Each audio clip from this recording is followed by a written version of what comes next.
जय श्री शक्ति दोस्तों, power of divine healer channel में आप सभी का स्वागत है। और आप सभी को हिंदू नववर्ष की हार्दिक शुभकामनाएं भी देती हूँ वीवर्स, क्योंकि इस 9 दिन का नवरात्र पावन पर्व आ गया है। इस नवरात्र पावन पर्व में हम सभी मिल के अच्छे से खुशी मनाते हैं कि माता रानी का आगमन हो गया है, और हम सभी माता के मंदिर में दर्शन करने भी जाते हैं। और यह नवरात्र चैत्र नवरात्र है जो बड़ी खुशी की आगमन भी देता है, और माता रानी के आगमन से सबके घरों में खुशी भी रहता है। सब बड़े भव्य रूप से अपने मनाते हैं, और इनके साथ साथ हमारे जो घर में सारी निगेटिविटी रहता है, सारी बुरी शक्ति रहता है, उसको भी माता रानी के आगमन से ही दूर होता है। क्यों होता है? क्योंकि माता रानी एक दिव्य शक्ति है। माता रानी असुरों को नष्ट करने वाली माता है, बुरी शक्तियों को दूर करने वाली माता है। वह किसी प्रकार से निगेटिविटी उसके सामने, आदि शक्ति माता के सामने टिक नहीं पाती है। इसलिए इस पर्व को हमें खुशी से मनाना चाहिए, व्रत करना चाहिए, पूजा पष्ट करना चाहिए। माता को निस्वार्थ भाव से हमें उसका सम्मान और आदर साथ अपने घर में अवश्य पूजा पष्ट करें। इसके साथ साथ हमें सात्विक भी रहना चाहिए दोस्तों। अपने घरों में किसी प्रकार से लड़ाई झगड़ा ना हो, शांति रहे घर, और घर में धूप बत्ती करे ताकि सारी निगेटिविटी दूर हो। और धूप बत्ती करने से क्या है कि माता रानी बहुत प्रसन्न रहती है। माता रानी को धूप बत्ती बहुत प्रसन्न अच्छा लगता है माता रानी को। तो आप भी अपने घर में करें। और यह चैत्र नवरात्र जो है वहाँ 9 रूप 9 देवी का आगमन होता है इसमें, क्योंकि 9 रूप 9 भवानी आदि शक्ति मैया हम सबकी मैया हैं, हम सबकी माता रानी हैं। और माता रानी अपने आती है, बच्चों के घरों में आती है और बच्चों से मिलने आती है। हर 6 महीने में आप देखते हो चैत्र नवरात्र, और एक जो अपना शीतकालीन में रहता है वो नवरात्र, क्योंकि माता रानी हम सबकी माता है। और तो माता रानी अपने बच्चों से तो मिलने तो अवश्य ही आएगी।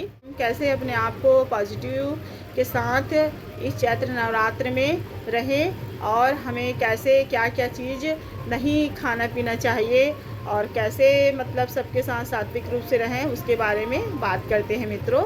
क्योंकि यह चैत्र नवरात्र माता सबको देखती है। अपने बच्चे किस भाव से हैं, बच्चों के मन में क्या चल रहा है। ऐसे भी बच्चे इसलिए बोल रही हूँ क्योंकि हम सब उसी के बच्चे हैं ना, माता रानी के।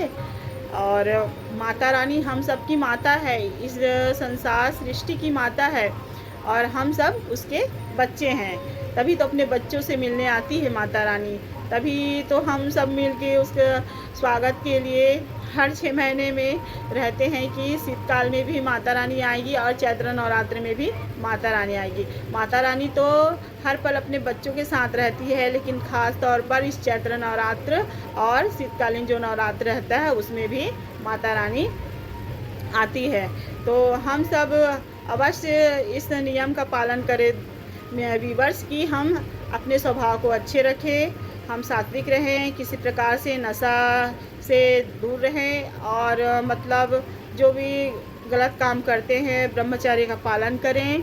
और क्योंकि ज़रूरी भी है इस 9 दिन माता रानी का दिव्य स्वरूप है। माता रानी 9 दिन तक वास करती है, तो हमें ब्रह्मचर्य का पालन अवश्य करना चाहिए, सात्विक रहना चाहिए। इससे माता रानी भी प्रसन्न रहती है, क्योंकि वह हर किसी के घर में आगमन रहती है।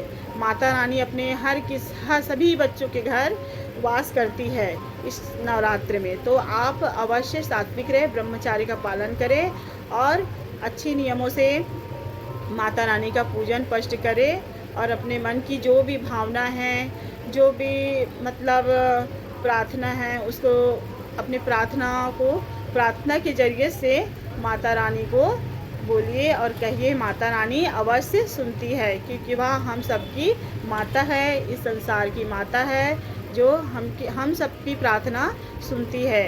क्योंकि हम जब किसी से नहीं कह सकते तो अपने ईश्वर से कह सकते हैं, अपने माता रानी से कह सकते हैं, क्योंकि माता रानी अवश्य हर किसी की प्रार्थना को सुनती है। भले ही कुछ देर लगे लेकिन माता रानी ज़रूर सुनती है। अपने भाव, अपने स्वभाव, अपने मन को स्वच्छ निर्मल गंगा जल की तरह पवित्र रखें मित्रों, क्योंकि निर्मल गंगा जल की तरह पवित्र रहना भी ज़रूरी है। तभी तो हमारे माता रानी किसी चीज़ की भूखे नहीं रहती। माता रानी अपने बच्चों की मन की भाव को ही देखती है कि किस बच्चे का मन का भाव सात्विक है, अच्छा है, दया है, करुणा है, कौन से बच्चे का स्वभाव कैसा है। यह मन की भाव को ही देखती है माता रानी। माता रानी सिर्फ बच्चों के मन को भाव को ही पहचान लेती है। तो आप अपने मन के भाव को सकारात्मकता रखें, निगेटिविटी से दूर रहें, पॉजिटिविटी रहें। और पॉजिटिविटी निगेटिविटी तभी दूर होगा जब अपने घर को सकारात्मकता से रखें। माता रानी के आगमन पर धूप बत्ती जलाएं, दीप जलाएं और सात्विक रूप से पूजन पष्ट करें, ब्रह्मचारी का पालन करते हुए, क्योंकि बहुत ज़रूरी है यह सब करना। तभी तो हमारे घरों में माता रानी का वास होगा।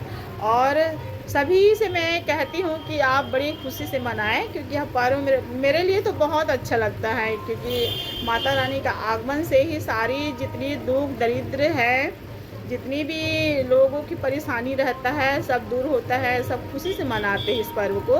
तो आप भी मनाइए दोस्तों, क्योंकि यह बहुत ज़रूरी है। आज मैं कुछ छोटा सा ही वीडियो बनाई हूँ यहाँ।